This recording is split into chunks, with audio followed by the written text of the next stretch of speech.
Welcome to Broken Bonds. Subscribe for stories where dignity finds its voice. The old brass key turned halfway in my front door, stopped and refused to move. I tried it again. Behind the glass, I could see a birthday banner stretched across my living room wall. My name was written beneath it. Beside the deadbolt was a new black keypad. I had not been given the code. 3 days before my 73rd birthday, my son had changed the locks on the house where I had lived for 38 years. When I called him, he did not ask whether I was all right. He said, "Mom, don't come in yet. Everything has to stay exactly as it is for Saturday." That was when I understood the surprise was not waiting inside the house. The surprise was that I had become the only person who was not allowed to enter it. What I did not know yet was that Evan had a real safety concern.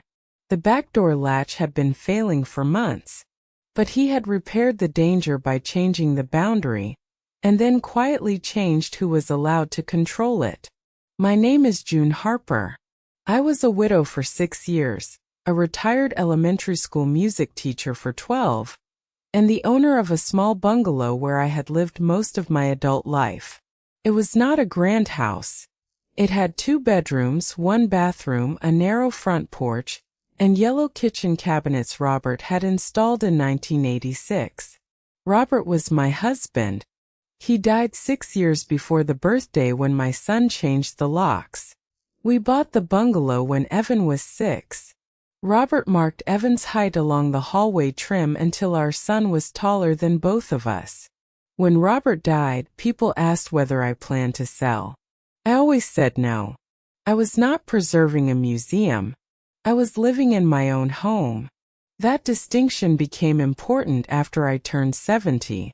My children began using softer words for ordinary things. They did not say, "You cannot." They said, "Maybe you shouldn't." They did not say, "We are taking over." They said, "We are just helping you stay ahead of problems." I had helped create that habit. Whenever someone offered to do something, I answered, "It's fine."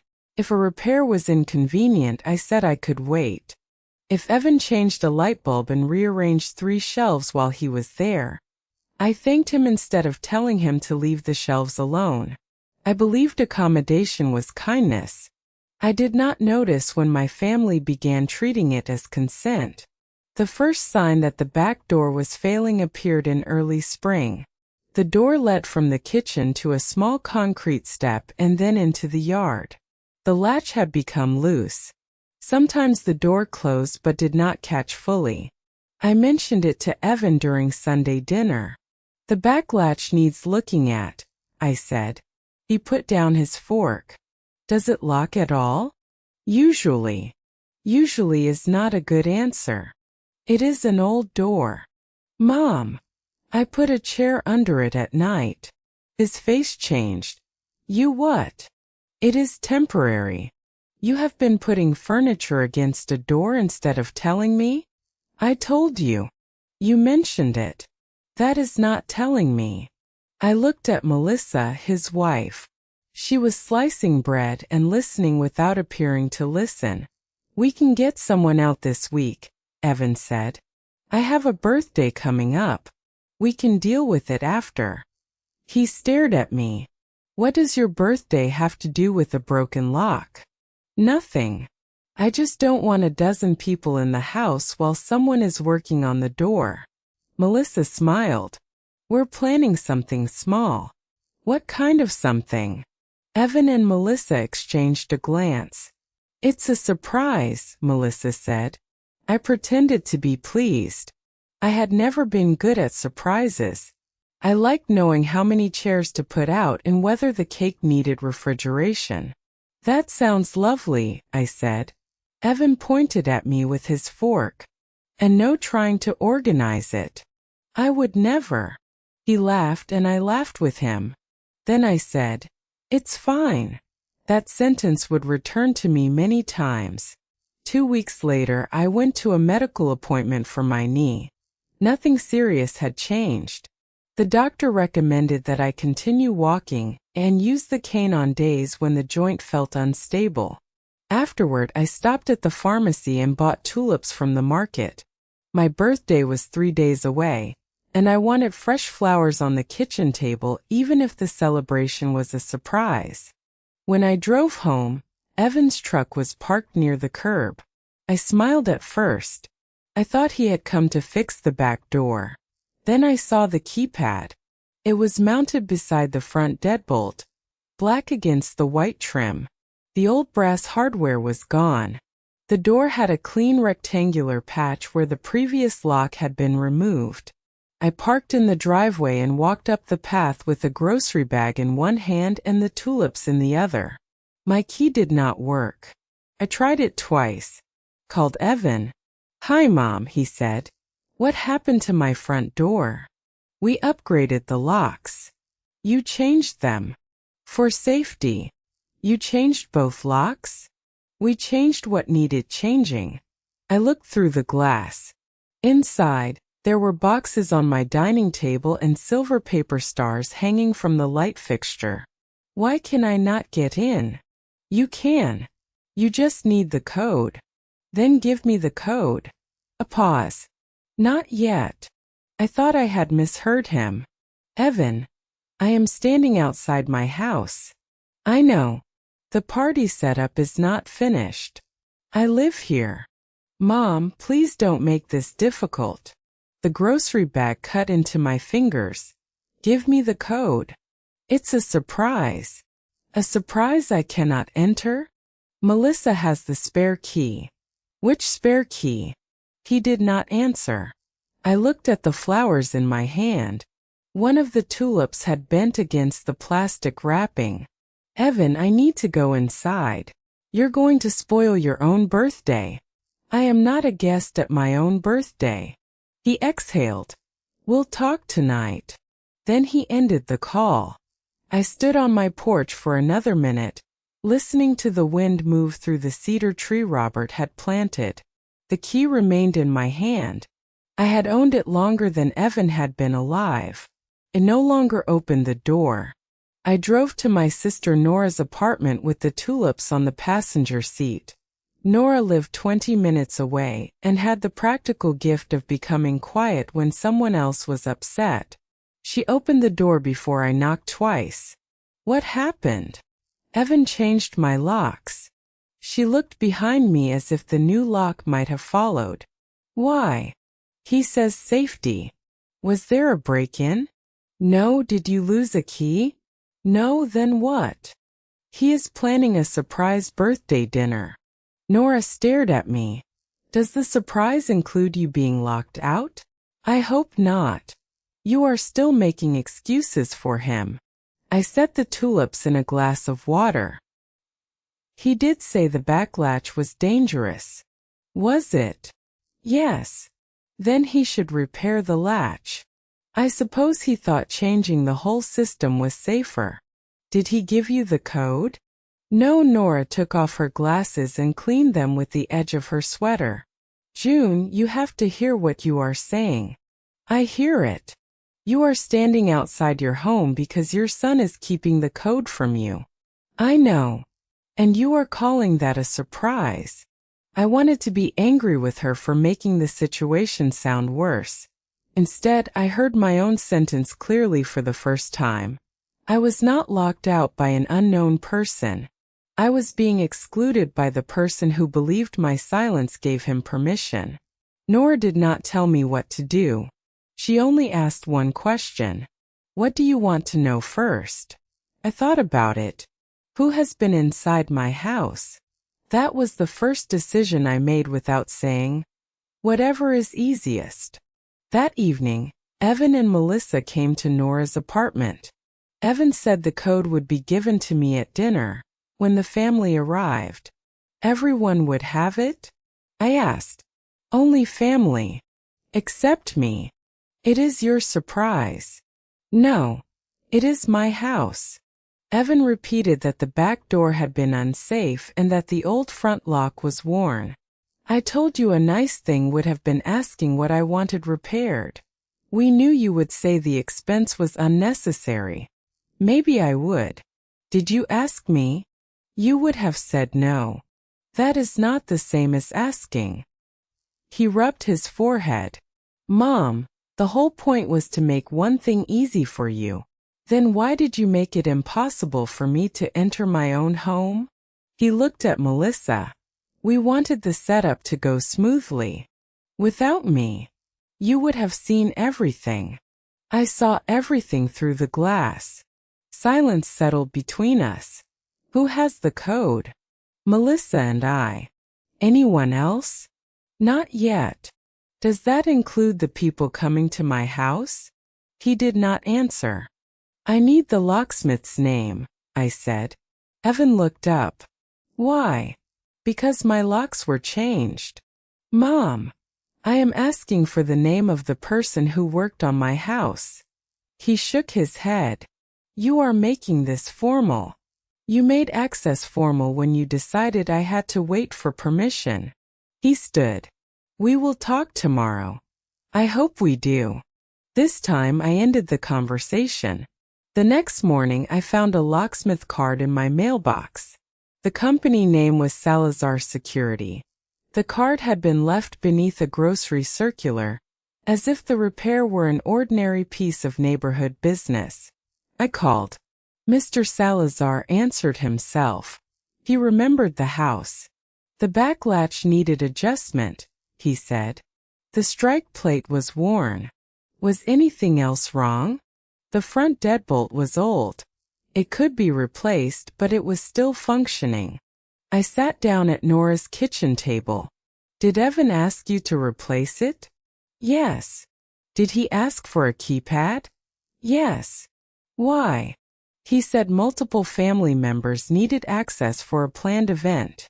I closed my eyes. Did he tell you the owner needed the code? There was a pause. He said the code would be distributed later. Later. That was the instruction. I thanked him and ended the call. The facts were small, but they formed a shape. The back latch had needed repair. The front lock had not. The keypad had been Evan's decision, and when he told the locksmith that family members needed access, he did not say that I needed access first. The question was no longer why Evan changed the lock. It was who had been allowed inside while I was waiting outside. I called him. You told the locksmith the family needed access, but you never said I needed it. I assumed you would have your own code. Who has been inside my house? Melissa and I. Her sister helped with the food. You gave her access without asking me? You would have said yes. Deciding for me is not asking me. He raised his voice. You keep acting like I am trying to take something from you. You are acting like my answer does not matter. I am trying to give you a birthday. A birthday is not a house key. He ended the call. I stood in Nora's kitchen and realized I was trembling. Not because of the lock. Because Evan still believed his intention made my consent unnecessary. That afternoon, Melissa came to see me alone. She brought the tulips from Nora's apartment. They had opened too quickly and leaned toward the window. I thought you might want these back, she said. I put them in a vase. Have you been inside my house today? No. Have you been inside since the locks changed? She looked at the floor. Yes. Did Evan give you the code? Yes. Did he give it to anyone else? She took a breath. His sister came in to help set the table. My hands tightened around the vase. Why are you telling me this now? Melissa sat at the kitchen table. The spare key is in the birdhouse. I looked at her. What spare key? The old one. I put it there yesterday. Why? Because I didn't feel right about you being locked out. Then why did you not give it to me? I was afraid Evan would know I had. The answer hurt in a different way. Melissa had stood inside my home, planned my birthday, and still waited for Evan to decide whether I was allowed to come in. She was not cruel. She was afraid of conflict. Her fear had made her complicit. You could have called me, I said. I know. Why didn't you? I thought if I gave you the key, you would walk in and see everything. Evan said the whole point was for you not to know. I looked at the brass key she had placed on the table. You changed my life into a surprise. She began to cry. I am sorry. I believed her. That did not erase what she had done. Did Evan tell you the back latch was the only problem? He said the house had too many old locks. Did he say he was keeping the code from me? He said you would argue if you knew the full plan. Did he say anything else? Melissa wiped her eyes. He told people you were getting forgetful about your keys. The room went quiet. I felt something shift inside me. Am I? No. Did I lose a key? No. Did I ask him to change the locks? No. Then why did he say that? He said you would object if you knew the full plan. He said it was easier to do the practical part first. There it was. Not dementia. Not a medical accusation. Something more ordinary and just as damaging. Evan had transformed my predictable objections into evidence that I should be bypassed. I took the spare key from the table. Thank you for telling me. Are you going to ruin the party? I looked toward the window. My house was only a few streets away, its new keypad waiting beside a door I had not opened in 2 days. No, I said. I am going to decide whether there should be a party. The old key turned easily in the lock when I returned home. I stood on the porch with the tulips in one hand and the brass key in the other. Through the front window I could see silver stars, folded napkins, and a large paper sign that said June 73rd. The house looked festive. It also looked occupied by people who had not asked permission. I opened the door. The first thing I noticed was that my dining table had been moved 6 inches toward the wall. The second was that the framed photograph of Robert and me had been placed face down on the piano to make room for a tray of glasses. I picked it up and set it upright. Then I walked through each room. Nothing important was missing. Nothing had been stolen. The violation was quieter than that. A drawer in my kitchen held party invitations. My guest towels had been removed from the linen closet. Someone had put a basket of wrapped favors on the chair where I usually read in the morning. My home had been rearranged to host a celebration for me without my participation. On the kitchen counter I found the locksmith receipt. 2 deadbolts. 1 keypad. 1 backlatch adjustment. The latch had needed repair. The rest had been a decision. I called Mr. Salazar and asked him to rekey the new system so I had sole control of the codes. He agreed to create a private code for me and a temporary guest code for Saturday. The guest code would stop working the next day. When he showed me how to change it, my hand hovered over the keypad. For a moment, I wondered whether creating my own code would make me look exactly as unreasonable as Evan had described me. Then I remembered that I was not being difficult. I was being present in a decision about my own house. I entered the new code and tested the lock 3 times. The door opened each time. It was a small action. Felt like getting my name back. When Evan arrived that evening, I was sitting at my own kitchen table with the locksmith receipt in front of me. He noticed the decorations first. You came in. Yes. With the spare key? Yes. He looked toward the keypad. You changed the code. I created my own code. Mom, we needed access for the party. You can have a temporary guest code on Saturday. He frowned. Why are you making this so formal? Because you made access formal when you decided I had to wait for permission. The back latch was dangerous. Yes. You admitted that. I did. Repairing the back latch was reasonable. Replacing every lock and withholding the code was not. You were going to say no. Maybe. Then nothing would have been fixed. You could have explained the problem. You would have minimized it. I might have. He looked frustrated. Why are you saying that like it proves you right? Because I am admitting my part. I should have repaired the latch earlier. I should not have put a chair against the door and called that a solution. He said nothing. But my failure to act quickly does not give you permission to take over the decision. I was trying to protect you. I believe you. That answer made him look almost more upset. Then why can't you let this go? Because protection that removes my access is control. He looked toward the keypad. I wanted one thing to go the way I planned. You planned a party so carefully that you removed the person it was meant to honor. That is not fair. No, it is not fair. But it is what happened. He sat down. Did Melissa tell you about the key? Yes. His face tightened.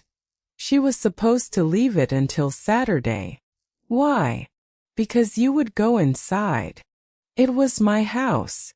I wanted the decorations to be a surprise. I saw them through the glass. He looked at the silver stars hanging over the living room. I thought if I handled the house, the repairs, and the dinner, everyone would see that I was taking care of you.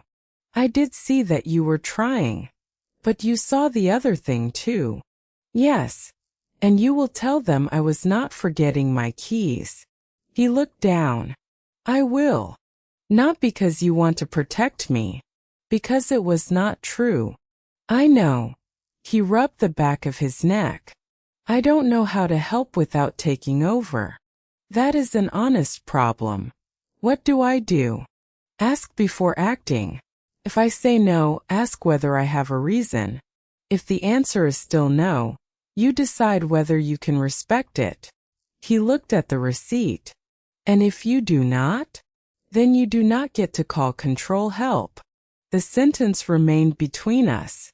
He did not apologize immediately. For the first time that week, he did not blame the lock, the party, or my age. He said, I was afraid you would make me feel like I had done it wrong. I looked at him.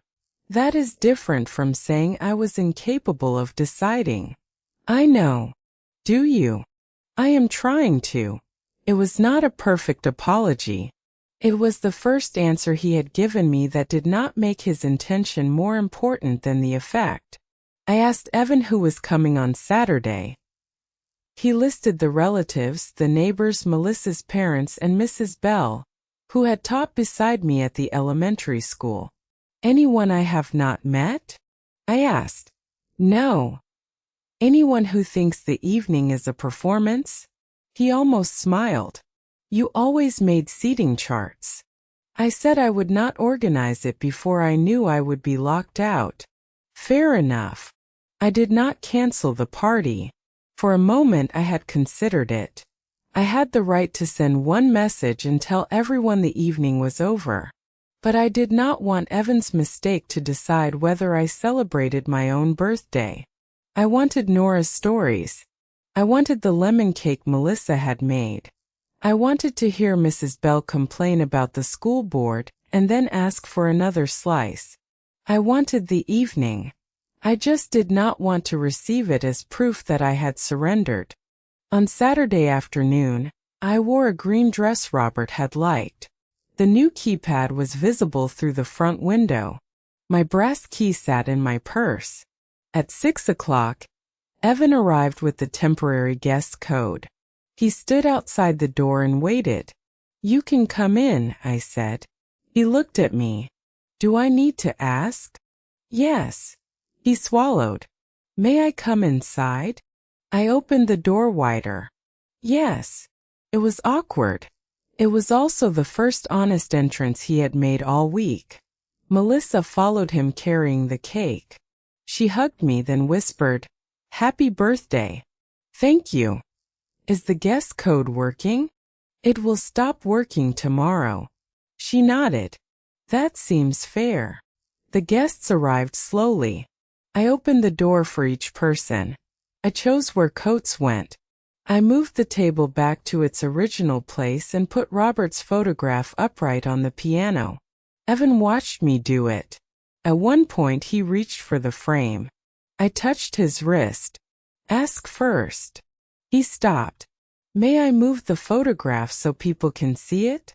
Yes, but only 2 inches to the left. He laughed under his breath. Of course. The evening was imperfect and wonderful, which was exactly what I wanted. After dinner, Evan stood beside the keypad. Did you change it because you thought I would hate the old code? He asked. It was Robert's birthday. You could have suggested a new one. I wanted it to be a surprise. Surprises are supposed to reveal something pleasant, not remove someone's access. He nodded. I know that now. He looked into the living room, where Melissa was pouring coffee. I remember what you said earlier, he said. Ask before acting. He looked at the brass key in my hand. Do you want me to put the old lock back? No. I like the keypad. Then what was the problem? I looked at the door. The problem was never the lock. He understood. The problem had been who believed the lock belonged to them. After the guests left, Melissa stayed to wash the glasses while Evan took down the decorations. The house looked like itself again. Before they left, Melissa stood at the front door. I'm sorry, she said. I was standing inside your house, planning your birthday, and still waiting for Evan to tell me whether you were allowed to come in. The sentence was so precise that I felt something loosen in my chest. Thank you for saying it. I should have called you. Yes. I will next time. There should not be a next time like this. She nodded. There won't be. Evan stopped beside the car. I deleted the family code, he said. The guest code will expire tomorrow. Good. If I need to come by for a repair, you call first and tell me why. He nodded. You really mean this? I really mean it. He looked at the brass key in my hand. Do you want me to make a copy? Not yet. If I decide you need one, I will give you one. He accepted that quietly. I watched his truck leave, then locked the door myself. The back latch was repaired properly the following week. Mr. Salazar replaced the worn plate and adjusted the strike so the door closed cleanly. I stopped using the chair at night. That repair had been necessary. Evan had been right about that. I was wrong to dismiss the problem because I did not want to bother him. Admitting that did not make him right about everything else. That became the sentence I practiced whenever guilt tried to turn into surrender. He was right about the repair. He was wrong about the permission. A month later, Evan called before coming over. Can I stop by Saturday? What do you need? I would like to visit you. Then come at 2. He arrived with muffins and did not touch the lock. We drank coffee, talked about work and my next watercolor class. And when he asked whether I needed anything repaired, I said, not today. He accepted it without looking offended. That was progress. The kind that lets a family stay in the same room without one person becoming the manager of everyone else's life. I do not blame myself for loving my son. I do not blame him for being afraid. I do not even blame Melissa for being too frightened to interrupt the plan sooner. But love does not erase the boundary between help and control. Evan wanted to protect me from a faulty latch, from an inconvenient birthday, and from the possibility that I would object to his plan. In trying to remove every obstacle, he removed my voice from my own home. The repaired latch kept the back door secure. The boundary gave the rest of the house back to me. I still keep the brass key in my purse. It does not open the new keypad, but I have not thrown it away. It reminds me of the moment I stood outside my own front door and almost apologized for wanting to enter. If you have ever said it's fine, because explaining what you wanted felt harder than staying quiet, Leave a like so someone else who needs to hear this can find this story. If you were June, would you have accepted the new locks because the back latch was unsafe, or insisted on receiving the code immediately? At what point does protection become control? If you value stories where family conflict leads to truth, not just revenge, subscribe to Broken Bonds.